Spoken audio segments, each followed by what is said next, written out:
ಓಂ ಶ್ರೀ ಗುರುಭ್ಯೋ ನಮಃ. ಹರಿ ಓಂ. ವ್ಯಾಸಾಯ ಭವನಾಶಾಯ ಶ್ರೀಶಾಯ ಗುಣರಾಶಯೇ ಹೃದ್ಯಾಯ ಶುದ್ಧವಿದ್ಯಾಯ ಮಧ್ವಾಯ ಚ ನಮೋ ನಮಃ. ಚಿತ್ರೈ ಪದಶ್ಚ ಗಂಭೀರೆ ವಾಕ್ಯೈರ್ಮಾನೈರಖಂಡಿತೈಃ ಗುರುಭಾವಂ ವಿಂಜಯಂತಿ ಭಾತಿ ಶ್ರೀ ಜಯತೀರ್ಥವಾಗ್ ಪೃಥ್ವೀಮಂಡಲ ಮಧ್ಯಸ್ಥಾಃ ಪೂರ್ಣಬೋಧಮತಾನುಗಾಃ ವೈಷ್ಣವಾ ವಿಷ್ಣುಹೃದಯಾಃ ತಾನ್ ನಮಸ್ಯೆ ಗುರುನ್ ಮಮ. ಸತ್ಯಾವಿಘ್ನಕರಾಬ್ಜೋತ್ಥಾನ್ ಪಂಚಾಶದ್ವರ್ಷಪೂಜಕಾನ್ ಸತ್ಯಪ್ರಮೋದತೀರ್ಥಾರ್ಯಾನ್ ನೋಮಿ ನ್ಯಾಯಸುಧಾರತಾನ್ ಯೈರ್ಹಂ ಶುಕವಃ ಸಮ್ಯಕ್ ಶಿಕ್ಷುತೋಸ್ಮಿ ಕೃಪಾಳಭಿಃ ತಾನ್ ವಂದೇ ರಾಮಚಂದ್ರಾರ್ಯಾನ್ ಪಿತॄನ್ ವಿದ್ಯಾಗುರುಂಸ್ತತಾಂ ಬುಧೈರ್ಪಸದುರ್ಬೋಧೇ ಗ್ರಂಥೇ ಮಮ ಸಾಹಸಂ ತತ್ಪಾರಯन्तನಿಪುಣಾಃ ಗುರುಪಾದರದಕ್ಕಣಾಃ. ಶ್ರೀ ಗುರುಭ್ಯೋ ನಮಃ. ಹರಿ ಓಂ. ಪರಮ ಪವಿತ್ರವಾದ ಮಾಘ ಮಾಸ ಇವಾಗ ನಡೀತಾ ಇದೆ. ಮಾಘ ಮಾಸ ಅಂತನ್ನೋದು ಸ್ನಾನ ಮತ್ತು ಅನೇಕ ದಾನಗಳು, ಇನ್ನು ಅನೇಕ ಪುಣ್ಯ ಕಾರ್ಯಗಳು, ಪಾರಾಯಣ ಇತ್ಯಾದಿಗಳನ್ನು ಮಾಡಿದರೆ ಅತೀ ಮಹತ್ತರವಾಗಿರ್ತಕ್ಕಂತಹ ಪುಣ್ಯವನ್ನು, ಫಲವನ್ನು, ಪುರುಷಾರ್ಥಗಳನ್ನು ಕೊಡತಕ್ಕಂತಹ ಮಾಸ. ಈ ಮಾಘ ಮಾಸದಲ್ಲಿ ವಿಶೇಷವಾಗಿ ಕಮಲಾ ಮಾಧವ, ಕಮಲಾ ಸಹಿತನಾರ್ತಕ್ಕಂತಹ ಮಾಧವ ಇವನು ಮಾಸಮೂರ್ತಿಯಾಗಿ ಈ ಮಾಸದಲ್ಲಿ ವಿಶೇಷ ಆರಾಧ್ಯನಾಗಿ ಆಗಿದ್ದಾನೆ. ಪ್ರಯಾಗ ಕ್ಷೇತ್ರದಲ್ಲಿ ವೇಣಿ ಮಾಧವ ಅಂಥೇಳಿ ನೀವೆಲ್ಲ ಕೇಳಿರ್ತೀರಿ. ಆ ಮಾಧವನ ಸನ್ನಿಧಾನದಲ್ಲಿ, ಪ್ರಯಾಗ ಮಾಧವನ ಸನ್ನಿಧಾನದಲ್ಲಿ ತ್ರಿವೇಣಿ ಸಂಗಮ ಸ್ನಾನವನ್ನು ಮಾಡಿದರೆ, ಗಂಗಾ ಸ್ನಾನವನ್ನು ಮಾಡಿದರೆ ಅತೀ ಮಹತ್ತರವಾಗಿರ್ತಕ್ಕಂತಹ ಪುಣ್ಯ ಉಂಟು. ಇನ್ನು ಅನೇಕ ತೀರ್ಥಗಳಲ್ಲಿ, ಕಾವೇರಿ ಮೊದಲಾದ ತೀರ್ಥಗಳಲ್ಲಿ ಸ್ನಾನವನ್ನು ಮಾಡೋದು, ಮಾಘ ಸ್ನಾನವನ್ನು ಮಾಡೋದು ಕೂಡ ಮಹಾಫಲದಾಯಕ ಅಂತ ನಾವು ತಿಳಿಬೇಕಾಗಿದೆ. ಮಾಘ ಮಾಸ ಅಂತನ್ನೋದು ಚಾಂದ್ರಮಾನದ ಪ್ರಕಾರ ಈ ಹುಣ್ಣಿಮೆಗೆ ಮುಗಿದೋಗ್ಬಿಟ್ಟಿದೆ. ಇವತ್ತು ಪಾಡ್ಯ, ಕೃಷ್ಣಪಕ್ಷ ಪಾಡ್ಯ ಶುರು ಆಗಿದೆ. ಇವತ್ತು ಕೃಷ್ಣಪಕ್ಷ ಶುರು ಆಗಿದೆ. ಹುಣ್ಣಿಮೆಯಿಂದ ಹುಣ್ಣಿಮೆ ತನಕ ಚಾಂದ್ರಮಾನದಿಂದ ಸ್ನಾನಾದಿಗಳಿಗೆ ಆ ಲೆಕ್ಕವನ್ನೇ ತಗೊಳ್ತಾರೆ. ಆ ರೀತಿಯಲ್ಲಿ ಮಾಘ ಸ್ನಾನ ಅಂತನ್ನೋದು ನಿನ್ನೆಯ ದಿವಸ, ಪೌರ್ಣಮಿ ದಿವಸ ಸಮಾಪ್ತಿಯಾಗಿದೆ.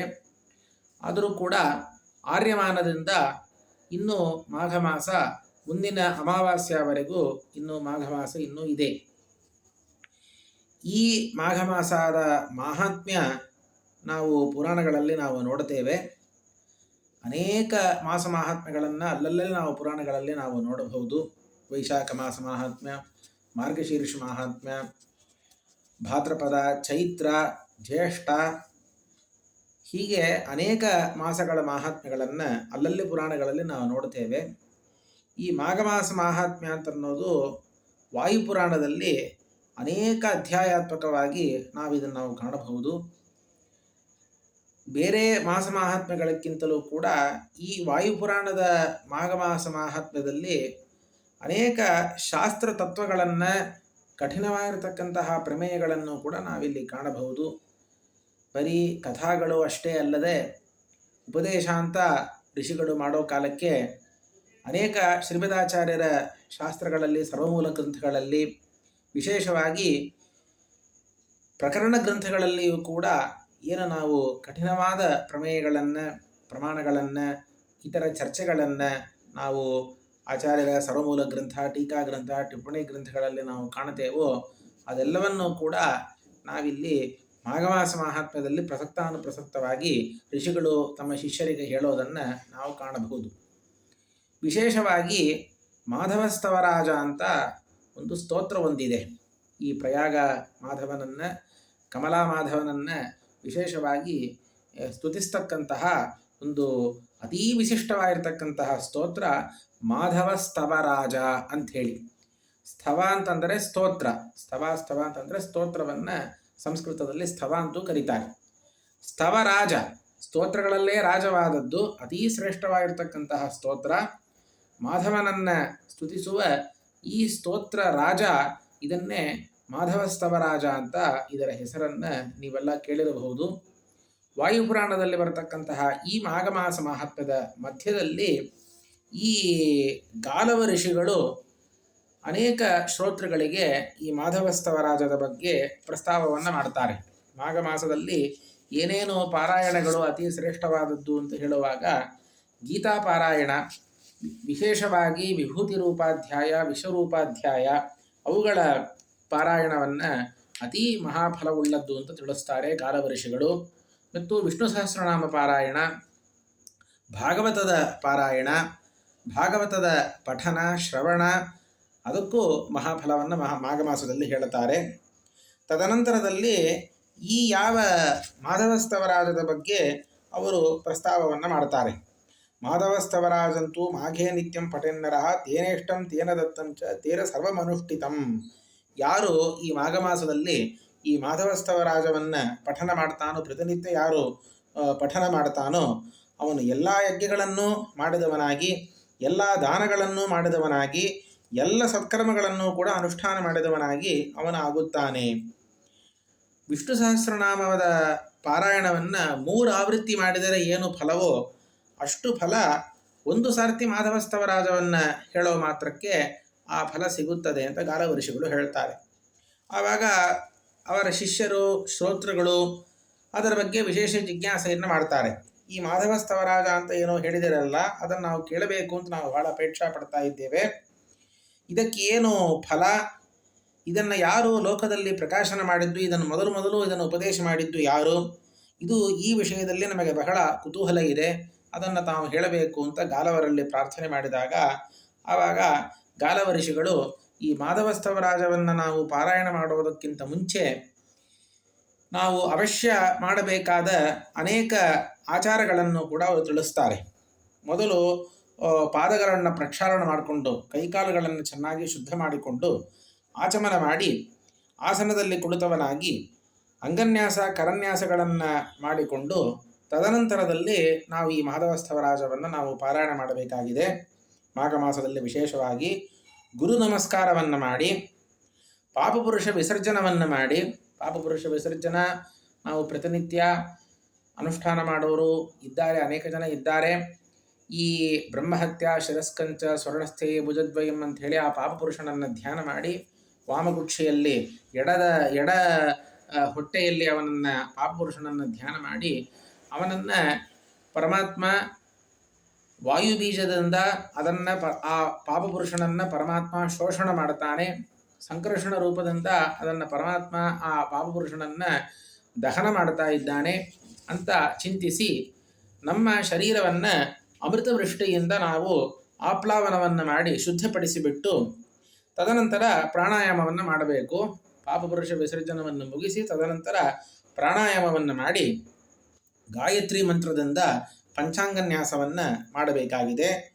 ಮತ್ತು ಮಾಧವ ಎಂಬ ಹೆಸರಿನಿಂದ ಹೃದಯದಲ್ಲಿ ನ್ಯಾಸವನ್ನು, ಕೇಶವ ಎಂಬ ಹೆಸರಿನಿಂದ ತಲೆಯಲ್ಲಿ ನ್ಯಾಸವನ್ನು, ನಾರಾಯಣಾಯ ನಮಃ ಅಂತ ನಾರಾಯಣಾಯ ಶಿಖಾಯಿ ಔಷಟ್ ಅಂಥೇಳಿ ಶಿಖಾದಲ್ಲಿ ನಾರಾಯಣನನ್ನು, ನೇತ್ರಗಳಲ್ಲಿ ಅಚ್ಯುತನನ್ನು, ವಿಷ್ಣವೇ ನಮಃ ಅಂಥೇಳಿ ಅಸ್ತ್ರಾಯ ಪಟ್ ಅಂತ ಹೇಳಿ ಈ ಪಂಚಾಂಗನ್ಯಾಸವನ್ನು ತಿಳಿಸ್ತಾ ಇದ್ದಾರೆ.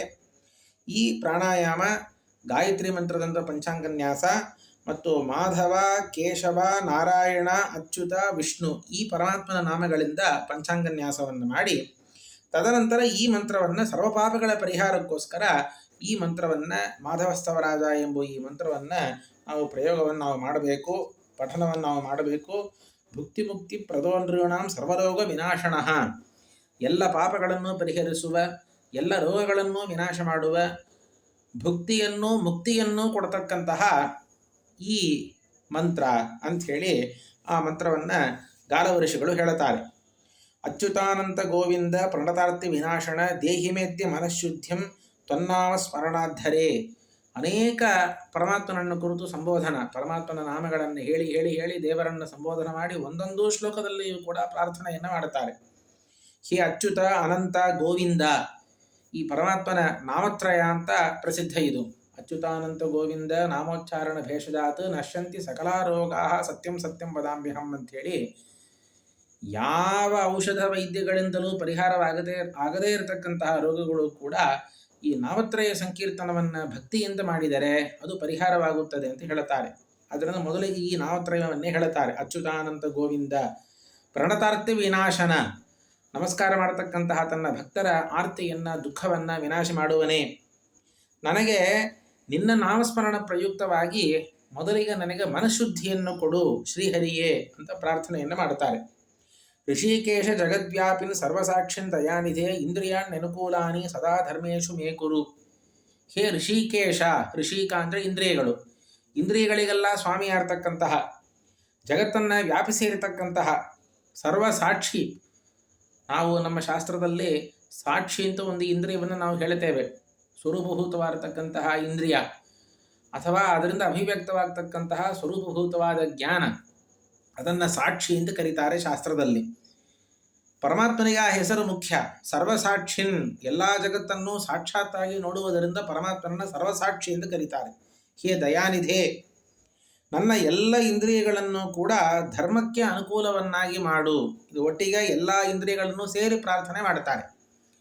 ನನ್ನ ಸಕಲ ಜ್ಞಾನೇಂದ್ರಿಯಗಳು, ಸಕಲ ಕರ್ಮೇಂದ್ರಿಯಗಳು, ಮನಸ್ಸು, ಬುದ್ಧಿ, ಈ ಥರ ಎಲ್ಲ ಇಂದ್ರಿಯಗಳನ್ನು ಕೂಡ ಧರ್ಮ ಮಾರ್ಗದಲ್ಲಿ ಅನುಕೂಲವಾಗಿ ಧರ್ಮ ಮಾರ್ಗದಲ್ಲಿ ಪ್ರವೃತ್ತವಾಗುವಂತೆ ಮಾಡು ಅಂತ ಪ್ರಾರ್ಥನೆಯನ್ನು ಸಾಮಾನ್ಯವಾಗಿ ಮಾಡಿ, ಮುಂದೆ ವಿಶೇಷವಾಗಿ ಒಂದೊಂದು ಇಂದ್ರಿಯಕ್ಕೂ ಪ್ರತ್ಯೇಕವಾಗಿ ಒಂದೊಂದು ಇಂದ್ರಿಯದ ಬಗ್ಗೆಯೂ ಕೂಡ ಪ್ರಾರ್ಥನೆಯನ್ನು ಮಾಡುತ್ತಾರೆ.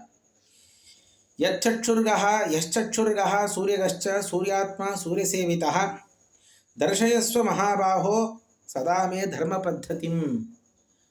ಕಣ್ಣಲ್ಲಿ ಇರತಕ್ಕಂಥವನು, ಕಣ್ಣಿಗೆ ಅಭಿಮಾನಿಯಾಗಿರ್ತಕ್ಕಂತಹ ಸೂರ್ಯನ ಒಳಗೂ ಇರತಕ್ಕಂಥವನು, ಸೂರ್ಯಾತ್ಮ, ಸೂರ್ಯ ಎಂಬ ಹೆಸರನ್ನೇ ಉಳ್ಳವನು, ಸೂರ್ಯನಿಗೂ ಸ್ವಾಮಿಯಾದವನು, ಆತ್ಮ ಅಂದರೆ ಸ್ವಾಮಿ ಅಂತ ಅರ್ಥ, ಸೂರ್ಯನಿಗೂ ಸ್ವಾಮಿಯಾದವನು, ಸೂರ್ಯನಿಂದಲೂ ಕೂಡ ಸೇವಿಸಲ್ಪಟ್ಟವನು ಅಂತಹ ನೀನು ನನಗೆ ಧರ್ಮ ಪದ್ಧತಿಯನ್ನು ತೋರಿಸು. ಕಣ್ಣು ಎಂಬುದು ನೋಡಲಿಕ್ಕೆ ಸಾಧನ, ಆ ಕಣ್ಣಿನ ಮೂಲಕವಾಗಿ ಧರ್ಮ ಮಾರ್ಗವನ್ನು ನನಗೆ ತೋರಿಸು. ಧರ್ಮ ಪದ್ಧತಿ ಅಂದರೆ ಮಾರ್ಗ, ಧರ್ಮ ಮಾರ್ಗವನ್ನು, ಧರ್ಮಾಚರಣೆ ಮಾರ್ಗವನ್ನು ನನಗೆ ನೀನು ತೋರಿಸಿಕೊಡು. ಕಣ್ಣಲ್ಲಿರ್ತಕ್ಕಂತಹ ಸೂರ್ಯನಾಮಕನಾದ, ಸೂರ್ಯಾಂತರ್ಗತನಾದ, ಸೂರ್ಯನಿಗೂ ಸ್ವಾಮಿಯಾದ, ಸೂರ್ಯನಿಂದಲೂ ಸೇವಿತನಾಗಿರ್ತಕ್ಕಂತಹ ಪರಮಾತ್ಮನೇ ನನಗೆ ಧರ್ಮ ಮಾರ್ಗವನ್ನು ತೋರಿಸು. ದಿಗ್ರೂಪೀಚ ಶ್ರುತಿಸ್ತೋಯ ಸರ್ವಪ್ರತ್ಯಯ ಗೋಚರ ವರ್ತಯಸ್ವ ಕಥಾಲಾಪೆ ಶ್ರೋತ್ರೇ ಮೇ ಶ್ರುತಿಬೋಧಿತೇ. ಶ್ರೋತ್ರಕ್ಕೆ ಅಭಿಮಾನಿಗಳು ದಿಗ್ದೇವತೆಗಳು.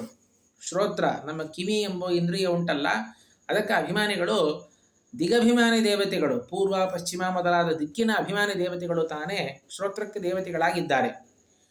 ಪರಮಾತ್ಮ ದಿಗ್ರೂಪಿ, ಆ ದಿಕ್ಕುಗಳನ್ನು ಕೂಡ ನಿಯಮನ ಮಾಡತಕ್ಕಂಥವನು, ದಿಗ್ದೇವತೆಗಳನ್ನು ನಿಯಮನ ಮಾಡತಕ್ಕಂಥವನು. ದಿಶಃ ರೂಪಾಣಿ ಯಸ್ಯ ಸಹ, ಎಲ್ಲ ದಿಕ್ಕುಗಳು ಕೂಡ ರೂಪ ಅಂತಂದರೆ ಅಧಿಷ್ಠಾನವಾಗಿ ಪ್ರತಿಮೆಯಾಗಿ ಉಳ್ಳವನು, ಎಲ್ಲ ದಿಕ್ಕುಗಳಲ್ಲಿಯೂ ಕೂಡ ಸನ್ನಿಹಿತನಾದವನು. ಶ್ರುತಿಸ್ಥಃ, ಶ್ರುತಿ ಅಂದರೆ ಕಿವಿ ಒಳಗೆ ಇರ್ತಾನೆ, ಎಲ್ಲ ಶಬ್ದಗಳನ್ನು ಕೂಡ ನಮಗೆ ಕೇಳಿಸುತ್ತಾನೆ. ಸರ್ವಪ್ರತ್ಯಯ ಗೋಚರ, ಎಲ್ಲ ಜ್ಞಾನಗಳಿಗೂ ಕೂಡ ಗೋಚರನಾದವನು. ಯಾವುದೇ ಒಂದು ಪದಾರ್ಥದ ಜ್ಞಾನವಾದರೂ ಕೂಡ ಆ ಜ್ಞಾನಕ್ಕೆ ವಿಷಯವಾದ ಒಂದೊಂದು ವಸ್ತು ಒಳಗೂ ಕೂಡ ಅಂತರ್ಯಾಮಿತ್ವೇನ ಪರಮಾತ್ಮನಿದ್ದಾನೆ. ಆದ್ದರಿಂದ ಎಲ್ಲ ಇಂದ್ರಿಯಗಳಿಗೂ ಕೂಡ, ಎಲ್ಲ ಜ್ಞಾನಗಳಿಗೂ ಕೂಡ ಇವನು ಗೋಚರನಾದವನು. ನೀನು ನನ್ನ ಶ್ರೋತ್ರಗಳನ್ನು ನಿನ್ನ ಕಥಾಲಾಪದಲ್ಲಿ ಪ್ರವರ್ತನೆ ಮಾಡಿಸು. ನಿನ್ನ ಕಥೆಗಳನ್ನು ಜ್ಞಾನಿಗಳು ಹೇಳೋ ಕಾಲಕ್ಕೆ, ನಿನ್ನ ಬಗ್ಗೆ ಶಾಸ್ತ್ರಗಳನ್ನು ಹೇಳೋ ಕಾಲಕ್ಕೆ, ಶಾಸ್ತ್ರ ಚರ್ಚೆಗಳನ್ನು ಮಾಡೋ ಕಾಲಕ್ಕೆ ಅದನ್ನು ಕೇಳುವಂತೆ ನನ್ನ ಶ್ರೋತ್ರೇಂದ್ರಿಯವನ್ನು ನೀನು ಪ್ರೇರಣೆ ಮಾಡು. ನಾಸತ್ಯರೂಪಿ ಭಗವಾನ್ ನಾಸಾಸ್ಥಃ ಹರಿರವ್ಯಯ ನಾಸಾಮ್ಯೇ ವರ್ತಯಸ್ವಾಶು ದಿವ್ಯೇ ತ್ವತ್ಪಾದ ಸೌರಭೆ. ಮುಂದೆ ನಾಸಿಕ, ಘ್ರಾಣೇಂದ್ರಿಯ. ಘ್ರಾಣೇಂದ್ರಿಯಕ್ಕೆ ಅಭಿಮಾನಿಗಳು ಅಶ್ವಿನಿ ದೇವತೆಗಳು, ಅವರನ್ನು ನಾಸತ್ಯ ಅಂತ ಕರೀತಾರೆ. ನಾಸತ್ಯ ಅಂತ ಒಬ್ಬರು, ದಸ್ರ ಅಂತ ಇನ್ನೊಬ್ಬರು. ಆದರೆ ಇಬ್ಬರಿಗೂ ಎರಡೂ ಹೆಸರು ಕೂಡ ಉಂಟು. ವಿಶೇಷನಾಮಾಪಿ ಅವಿಶೇಷಿತಂತಯೋ ಅಂತ ಶ್ರೀಮದಾಚಾರ್ಯರು ಮಹಾಭಾರತಾತ್ಮಂಡದಲ್ಲಿ ಹೇಳಿದಂತೆ, ನಾಸತ್ಯ ಎಂಬ ಹೆಸರು ದಸ್ರನನ್ನು ಹೇಳೋದು, ದಸ್ರ ಎಂಬ ಹೆಸರು ನಾಸತ್ಯನನ್ನು ಹೇಳೋದು. ಆ ನಾಸತ್ಯ ರೂಪಿ, ಹಿಂದಿನಂತೆ ಆ ಅಶ್ವಿನಿ ದೇವತೆಗಳ ಒಳಗೆ ಇರುವವನು, ಆ ಅಶ್ವಿನಿ ದೇವತೆಗಳಿಗೆ ನಿಯಾಮಕನಾದವನು, ನಾಸತ್ಯ ಎಂಬ ನಾಮಕ್ಕೆ ವಾಚ್ಯನಾದವನು. ನಾಸಾಸ್ತಃ, ನಮ್ಮ ಮೂಗಿನಲ್ಲಿ, ನಮ್ಮ ಘ್ರಾಣೇಂದ್ರಿಯದಲ್ಲಿ ನಿಯಾಮಕನಾಗಿದ್ದಾನೆ. ನೀನು ನನ್ನ ನಾಸಿಕಾವನ್ನು, ನನ್ನ ಘ್ರಾಣೇಂದ್ರಿಯವನ್ನು ನಿನ್ನ ಪಾದದ ಸೌರಭ, ನಿನ್ನ ಪಾದದಲ್ಲಿ ಹಾಕಿರ್ತಕ್ಕಂತಹ ತುಳಸಿ, ಪುಷ್ಪ, ಚಂದನ ಮೊದಲಾದವುಗಳ ಸೌರಭವನ್ನು, ಸುಗಂಧವನ್ನು ಆಘ್ರಾಣ ಮಾಡುವಂತೆ ನನ್ನ ಘ್ರಾಣೇಂದ್ರಿಯವನ್ನು ನೀನು ಪ್ರೇರಿಸು. ಜಿಹ್ವಾತ್ಮ ವರುಣಸ್ತ್ವಂಚ ಮಾಧವಾನಂತ ಶಕ್ತಿದೃಕ್ ಜಿಹ್ವಾಂ ತವ ರಸಾಸ್ವಾದೇ ವರ್ತಯಸ್ವ ಮಹಾಪ್ರಭೋ. ಜಿಹ್ವಾತ್ಮ, ಜಿಹ್ವ ನಾಲಿಗೆ, ರಸನೇಂದ್ರಿಯವನ್ನು ನಿಯಮನ ಮಾಡುವನು. ಮತ್ತು ವರುಣಸ್ತ್ವಂ, ಅದಕ್ಕೆ ಅಭಿಮಾನಿ ವರುಣ, ರಸನೇಂದ್ರಿಯಕ್ಕೆ ಅಭಿಮಾನಿ ವರುಣ, ವರುಣ ನಾಮಕ ವರುಣಾಂತರ್ಯಾಮಿಯಾಗಿರ್ತಕ್ಕಂತಹ ನೀನು ಅನಂತ ಶಕ್ತಿಯನ್ನು ಉಳ್ಳವನು. ನನ್ನ ಜಿಹ್ವೇಂದ್ರಿಯವನ್ನು ತವ ರಸಾಸ್ವಾದೇ ವರ್ತಯಸ್ವ, ನಿನ್ನ ರಸ, ನಿನಗೆ ಅರ್ಪಿತವಾದ ನೈವೇದ್ಯ ಏನಿರುತ್ತೋ ಅದರ ರಸವನ್ನು ಆಸ್ವಾದನ ಮಾಡುವಂತೆ ನನ್ನ ಜಿಹ್ವೇಂದ್ರಿಯವನ್ನು ನೀನು ಪ್ರವರ್ತಿಸು. ಪ್ರಾಣಾತ್ಮಕೋ ವಿಷ್ಣುರಜ ತ್ವಕ್ಸ್ಪರ್ಶಾತ್ಮ ಮಹಾಪ್ರಭು ತ್ವಕ್ಸ್ಪರ್ಶಾಭ್ಯಾಂ ಕೃತಂ ಪಾಪಂ ಶಮಯಾಚ್ಯುತ ಮಾಧವ. ಮುಂದೆ ತ್ವಗಿಂದ್ರಿಯ, ಚರ್ಮ. ಆ ತ್ವಗಿಂದ್ರಿಯಕ್ಕೆ ಅಭಿಮಾನಿ ಅಹಂಕಾರಿಕ ಪ್ರಾಣ ಅಂತ, ವಾಯುದೇವರ ಮಗ ಅಹಂಕಾರಿಕ ಪ್ರಾಣ ಅಂಥೇಳಿ ಆ ಪ್ರಾಣನ ಒಳಗೆ ನಿಯಾಮಕನಾಗಿದ್ದುಕೊಂಡು ನಮ್ಮ ತ್ವಗಿಂದ್ರಿಯವನ್ನು ಕೂಡ ನಿಯಮನ ಮಾಡತಕ್ಕಂತಹ ಈ ಪರಮಾತ್ಮನು ಈ ತ್ವಗಿಂದ್ರಿಯದಿಂದ, ಸ್ಪರ್ಶದಿಂದ ನಾವೇನು ಪಾಪಗಳನ್ನು ನಾವು ಮಾಡುತ್ತೇವೋ ಆ ಪಾಪಗಳನ್ನು ನೀನು ಶಮನ ಮಾಡು.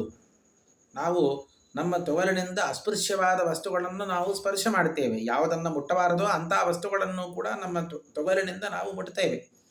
ಆ ಮುಟ್ಟುವುದರಿಂದ ಏನು ಪಾಪ ಬಂದಿದೆಯೋ ಆ ಪಾಪವನ್ನು ತ್ವಗಿಂದ್ರಿಯದಲ್ಲಿರ್ತಕ್ಕಂತಹ ಪ್ರಾಣನಾಮಕನಾದ ಪರಮಾತ್ಮ ಪರಿಹರಿಸಲಿ.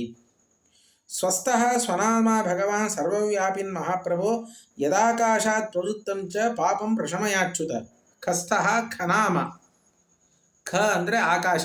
ಈ ಪಂಚಭೂತಗಳಲ್ಲಿ ಇವಾಗ ಪ್ರಾರ್ಥನೆ ಮಾಡಿದೆವು. ಪಂಚ ಜ್ಞಾನೇಂದ್ರಿಯಗಳು ಆಯಿತು, ಇನ್ನು ಮುಂದೆ ಪಂಚ ಕರ್ಮೇಂದ್ರಿಯಗಳಲ್ಲೂ ಪ್ರಾರ್ಥನೆ ಮಾಡ್ತಾರೆ. ಅದಕ್ಕಿಂತ ಮಧ್ಯದಲ್ಲಿ ಪಂಚಭೂತಗಳು, ಅಹಂಕಾರ ತತ್ವ, ಮಹತ್ತತ್ವ, ಅದರೊಳಗಿರತಕ್ಕಂತಹ ಪರಮಾತ್ಮನನ್ನು ಕೂಡ ವಿಶೇಷವಾಗಿ ಪ್ರಾರ್ಥನಾ ಮಾಡ್ತಾರೆ. ಆಕಾಶದಲ್ಲಿ ಇದ್ದುಕೊಂಡು ಆಕಾಶ ನಾಮಕನಾಗಿ ಸರ್ವವ್ಯಾಪಿಯಾಗಿರ್ತಕ್ಕಂತಹ ಪರಮಾತ್ಮನು ಯದ್ ಆಕಾಶಾತ್ ಪ್ರವೃತ್ತಂ, ಆಕಾಶದ ಮೂಲಕವಾಗಿ, ಅರ್ಥಾತ್ ಈ ಭೂತಾಕಾಶದಲ್ಲಿ ನಾವು ಇದ್ದು ನಾವೇನು ಪಾಪಗಳನ್ನು ನಾವು ಮಾಡಿದ್ದೇವೋ ಆ ಪಾಪಗಳನ್ನು ಪ್ರಶಮನ ಮಾಡಲಿ. ವಾಯುಗೋ ವಾಯುನಾಮಾತ್ಮಂ ಜಗತ್ಸಾರಾವ್ಯಾಚ್ಯುತ ವಾಯೋರ್ಭೂತಾತ್ ಕೃತಂ ಪಾಪಂ ಶಮಯಾಚ್ಯುತ ಮಾಧವ. ವಾಯು ಎಂಬ ಭೂತ, ವಾಯು ಅಂದರೆ ಗಾಳಿ, ಗಾಳಿ ಒಳಗೆ ಇರ್ತಾನೆ. ವಾಯು ನಾಮಕ, ಜಗತ್ತಿಗೆಲ್ಲ ಸಾರನಾದವನು, ಅವ್ಯಯ, ಅಚ್ಯುತ, ನಾಶರಹಿತ, ಹ್ರಾಸರಹಿತ. ಅಂತಹ ಪರಮಾತ್ಮನು ವಾಯುಭೂತದಿಂದ ಈ ಗಾಳಿಯ ಮೂಲಕವಾಗಿ ನಾವೇನು ಪಾಪಗಳನ್ನು ನಾವು ಮಾಡಿದ್ದೇವೆ ಆ ಪಾಪಗಳನ್ನು ಶಮನ ಮಾಡಲಿ.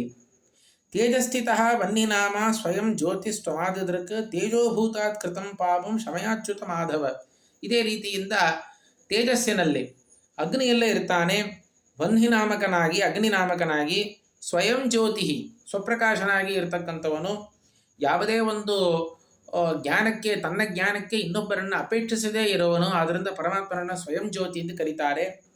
ಅಂತಹ ನೀನು ಈ ತೇಜಸ್ಸೆಂಬ ಭೂತದಿಂದ, ಅಗ್ನಿ ಎಂಬ ಭೂತದ ಮೂಲಕವಾಗಿ ನಾವೇನು ಪಾಪಗಳನ್ನು ಮಾಡುತ್ತೇವೆ ಆ ಪಾಪಗಳನ್ನು ಶಮನ ಮಾಡು. ಅಸ್ಥಿತೋ ಭಗವಾನ್ ವಿಷ್ಣು ಅವಾತ್ಮ ಜೀವನಪ್ರದಃ ಅಭೂತಾಚ್ಚ ಕೃತಂ ಪಾಪಂ ಶಮಯಾಚ್ಯುತ ಮಾಧವ. ನೀರಲ್ಲಿ ಇರೋವನು, ಆಪ ಎಂಬ ನಾಮವನ್ನು ಉಳ್ಳವನು, ನೀರಿಗೆ ನಿಯಾಮಕ, ಜೀವನಪ್ರದ. ನೀರಿಲ್ಲದೆ ಯಾವ ಪ್ರಾಣಿಯಿಂದಲೂ ಬದುಕಕ್ಕೆ ಸಾಧ್ಯ ಇಲ್ಲ. ಆದ್ದರಿಂದ ನೀರಿನ ಮೂಲಕವಾಗಿ ಸಕಲ ಪ್ರಾಣಿಗಳಿಗೂ ಕೂಡ ಜೀವನವನ್ನು ಕೊಡತಕ್ಕಂತಹ, ಬದುಕನ್ನು ಕೊಟ್ಟಿರ್ತಕ್ಕಂತಹ ನೀನು ಈ ನೀರು ಎಂಬ ಭೂತದಿಂದ ನಾವೇನು ಪಾಪಗಳನ್ನು ಮಾಡಿದ್ದೇವೆ ಆ ಪಾಪಗಳನ್ನು ಪರಿಹರಿಸು. ಭೂಮಿಸ್ಥಿತಃ ಭೂಮಿನಾಮ ಜಗದಾಧಾರ ಕೇಶವ ಭೂಮೇರ್ಭೂತಾತ್ ಕೃತಂ ಪಾಪಂ ಶಮಯಾಚ್ಯುತ ಮಾಧವ. ಕೊನೆ ಭೂತ ಭೂಮಿ, ಪೃಥ್ವಿ. ಪೃಥ್ವಿಯಲ್ಲಿ ಇರುವವನು, ಪೃಥ್ವಿ ನಾಮಕ, ಭೂಮಿ ನಾಮಕ, ಭೂಮಿಯಲ್ಲಿ ಇದ್ದುಕೊಂಡು ಎಲ್ಲ ಜಗತ್ತಿಗೂ ಆಧಾರನಾದವನು. ಅಂತ ನೀನು ಈ ಪೃಥ್ವಿ ಎಂಬ ಭೂತದಿಂದ ನಾವೇನು ಪಾಪಗಳನ್ನು ಮಾಡುತ್ತೇವೆ ಆ ಪಾಪಗಳನ್ನು ಶಮನ ಮಾಡು. ಭೂತಗಳ ಮೂಲಕವಾಗಿ ನಾವು ಪಾಪಗಳನ್ನು ಮಾಡೋದು ನಮಗೆ ಪ್ರಸಿದ್ಧ. ಎಲ್ಲ ಪದಾರ್ಥಗಳು, ನಾವು ಬಳಸುವ ಎಲ್ಲ ಪದಾರ್ಥಗಳು ಕೂಡ ಪಾಂಚಭೌತಿಕವೇ. ನಾವೇನು ಉಣ್ಣೋದು, ತಿನ್ನೋದು, ಅಥವಾ ಹೊಡೆದು ಬಡದು ಮಾಡೋದು, ನಡೆಯೋದು, ನಾವು ತಗೊಳ್ಳೋದು, ಕೊಡೋದು, ನಾವು ಬಳಸುವ ಎಲ್ಲ ಜಡ ಪದಾರ್ಥಗಳು ಕೂಡ ಪಾಂಚಭೌತಿಕ. ಈ ಜಡವಾದ ವಸ್ತುಗಳಿಂದ ನಾವು ಪಾಪಗಳನ್ನು ನಾವು ಮಾಡ್ತೇವೆ. ಜಡವಾದ ವಸ್ತುಗಳನ್ನು ನಾವು ಕಾರಣವಾಗಿ ಇಟ್ಟುಕೊಂಡು ಅದರ ಮೂಲಕವಾಗಿ ನಾವು ಪಾಪಗಳನ್ನು ಮಾಡುತ್ತೇವೆ. ಅಥವಾ ನಮ್ಮ ಶರೀರ ಅದು ಕೂಡ ಪಾಂಚಭೌತಿಕ. ಈ ಪಾಂಚಭೌತಿಕವಾದ ಶರೀರದ ಮೂಲಕವಾಗಿ ನಾವು ಪಾಪಗಳನ್ನು ನಾವು ಮಾಡುತ್ತೇವೆ. ಅಥವಾ ಏನಾದರೂ ಒಂದು ಕೋಲು ತಗೊಂಡು ಯಾರನ್ನಾದರೂ ಹೊಡಿತೇವೆ, ಬ್ರಾಹ್ಮಣರನ್ನು ಹೊಡಿತೇವೆ, ಅಥವಾ ಹಸುವನ್ನು ಹೊಡಿತೇವೆ, ಅಥವಾ ಕಾಲಿಂದ ಯಾರನ್ನಾದರೂ ಒದಿತೇವೆ. ಇಂತಹ ಪಾಪಗಳನ್ನು ನಾವು ಮಾಡಿದಾಗ ಅದು ಇವಾಗ ಕಠಿಣವಾದ ವಸ್ತುವಿನಿಂದ ನಾವು ಈ ಥರ ನಾವು ಅನ್ಯಾಯಗಳನ್ನು ಮಾಡಿದರೆ, ಅಕ್ರಮವನ್ನು ಮಾಡಿದರೆ ಅದು ಇವಾಗ ಪೃಥ್ವಿಯಿಂದ ಆಗಿರ್ತಕ್ಕಂತಹ ಪಾಪ. ಪೃಥ್ವಿ ದೇವತೆ ಮಾಡಿದ ಪಾಪ ಅಲ್ಲ, ನಾವು ಮಾಡಿದ ಪಾಪ. ಪೃಥ್ವಿಯ ಮೂಲಕವಾಗಿ ಪಾರ್ಥಿವವಾದ ವಸ್ತುವನ್ನು ಉಪಕರಣವಾಗಿ ಇಟ್ಟುಕೊಂಡು ನಾವು ಈ ಪಾಪವನ್ನು ನಾವು ಮಾಡಿದ್ದೇವೆ. ಅಥವಾ ಯಾರ ಮೇಲೋ ನೀರು ಸಿಂಪಡಿಸ್ತೇವೆ, ಅಥವಾ ಯಾರಿಗೆ ನಾವು ಬೆಂಕಿ ಹಚ್ಚುತ್ತೇವೆ, ಅಥವಾ ಯಾರಿಗೂ ಬಿಸಿ ತಾಕಿಸ್ತೇವೆ.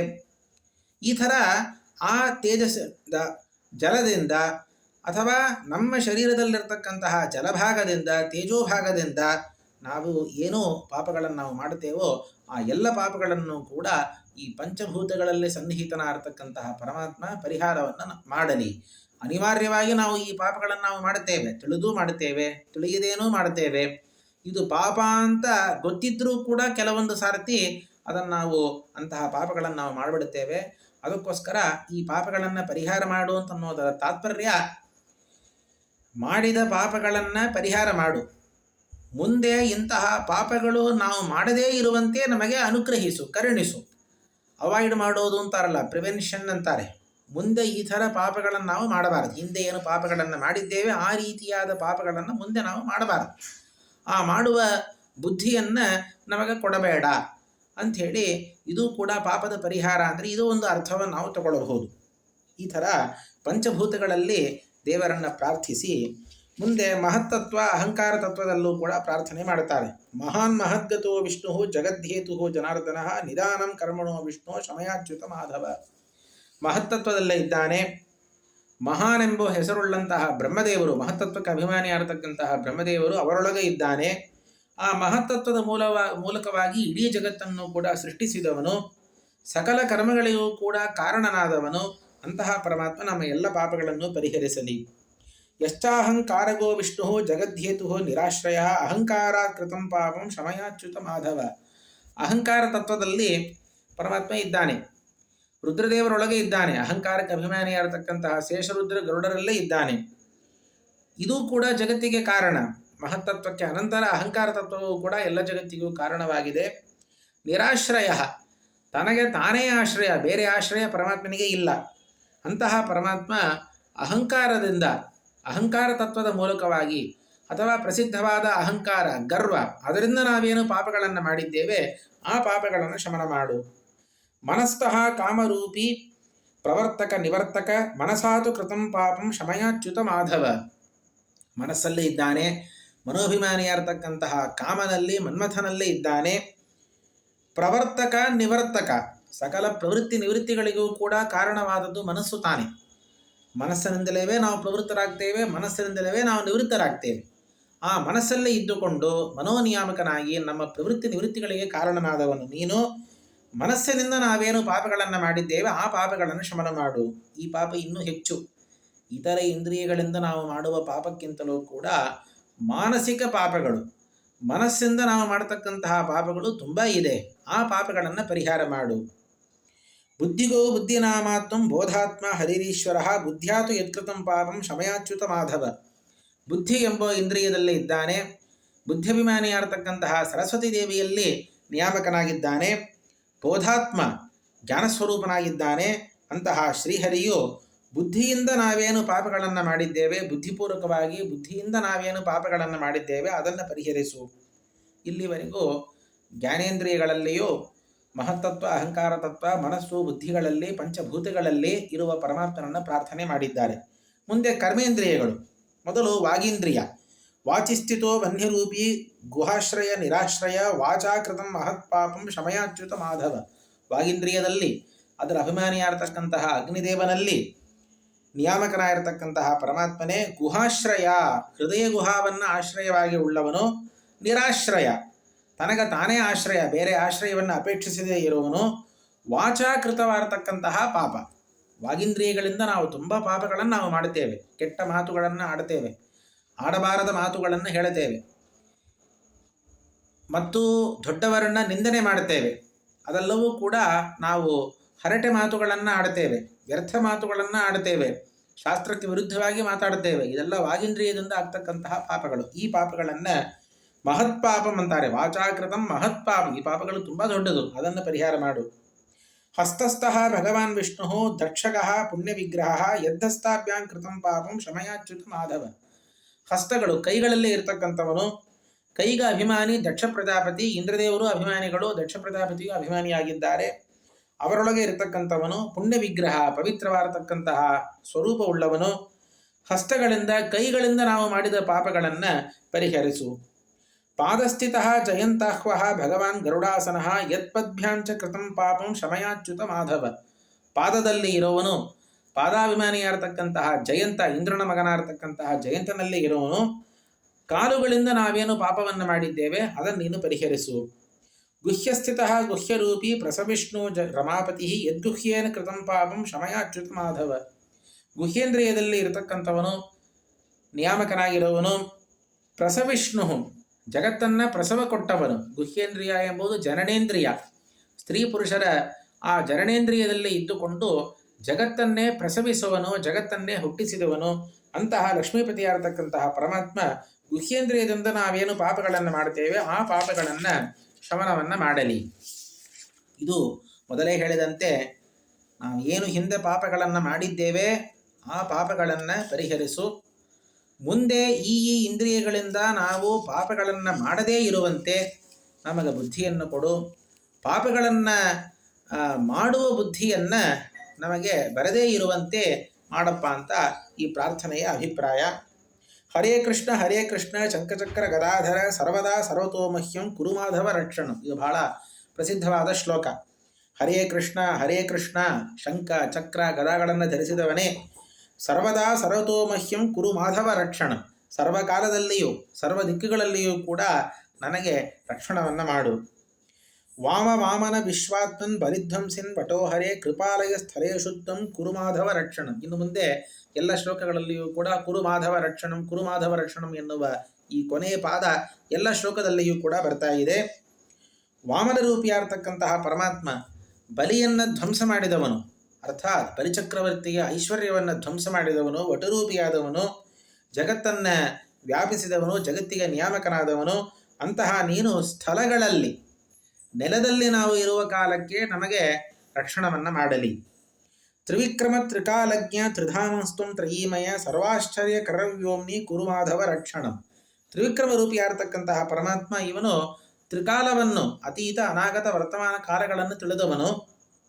ತ್ರಿಧಾಮ, ವೈಕುಂಠ, ಶ್ವೇತದ್ವೀಪ, ಅನಂತಾಸನ ಎಂಬ 3 ಧಾಮಗಳಲ್ಲಿ ಸನ್ನಿಹಿತನಾದವನು.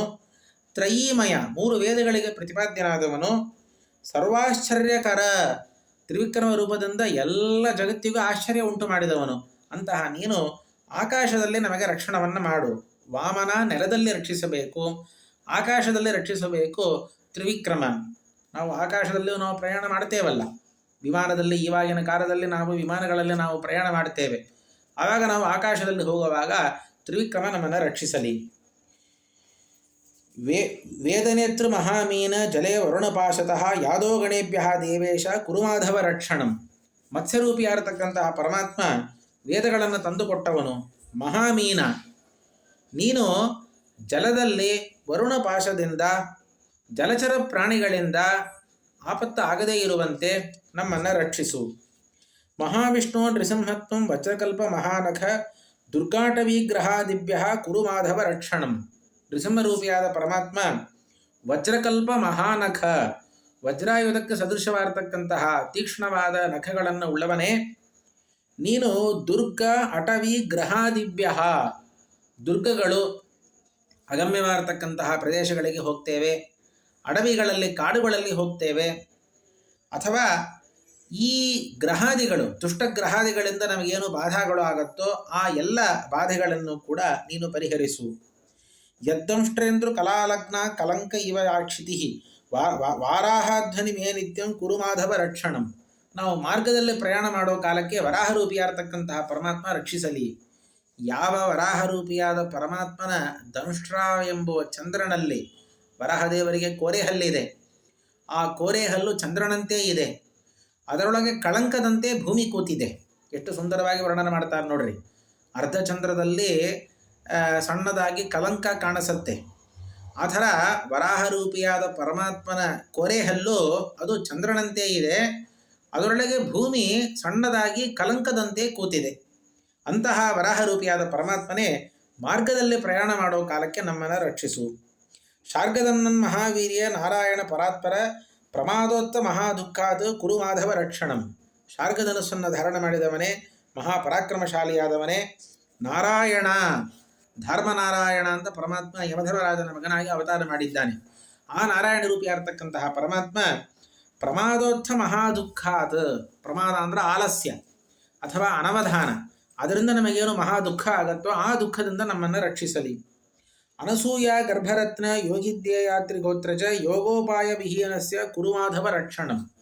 ಅನಸೂಯಾದೇವಿಯಲ್ಲೇ ಪರಮಾತ್ಮ ದತ್ತಾತ್ರೇಯ ಅಂತ ಅವತಾರ ಮಾಡಿದ್ದಾನೆ. ಅತ್ರಿ ಋಷಿಗಳ ಕಡೆಯಿಂದ ಅನಸೂಯಾದೇವಿಯ ಗರ್ಭದಲ್ಲಿ ರತ್ನದಂತೆ ಆವಿರ್ಭೂತನಾದವನೇ, ದತ್ತಾತ್ರೇಯ ರೂಪಿಯಾಗಿರ್ತಕ್ಕಂತಹ ಪರಮಾತ್ಮನೇ, ನೀನು ಯೋಗೋಪಾಯ ವಿಹೀನಸ, ಯೋಗಶಾಸ್ತ್ರವನ್ನು ಉಪದೇಶ ಮಾಡಿದವ. ನಮಗೇನು ಯೋಗೋಪಾಯಗಳು ನಮ್ಮಲ್ಲಿ ಏನೂ ಇಲ್ಲ. ಮೋಕ್ಷ ಸಾಧನ, ಜ್ಞಾನ ಸಾಧನ ನಾವೇನೂ ಅನುಷ್ಠಾನ ಮಾಡ್ತಾ ಇಲ್ಲ. ನಮ್ಮನ್ನು ನೀನು ರಕ್ಷಿಸು. ಸನತ್ಕುಮಾರ ಕಪಿಲ ಹಯಗ್ರೀವ ಜನಾರ್ದನ ದೇವಹೇಳನ ಬಂಧೇಭ್ಯ ಕುರುಮಾಧವ ರಕ್ಷಣಂ. ಸನತ್ಕುಮಾರ ರೂಪಿಯಾದವನೇ, ಕಪಿಲ ರೂಪಿಯಾದವನು, ಹಯಗ್ರೀವ ರೂಪಿಯಾದವನು, ಜನಾರ್ದನ ನಾಮಕನಾದ ಪರಮಾತ್ಮ ದೇವಹೇಳನ ಬಂಧೇಭ್ಯ, ನಾವು ಎಷ್ಟೋ ದೇವಹೇಳನ, ದೇವತೆಗಳ ಹೇಳನವನ್ನು ನಾವು ಮಾಡ್ತೇವೆ, ಆ ಪಾಪದಿಂದ ನಮ್ಮನ್ನು ರಕ್ಷಿಸಲಿ.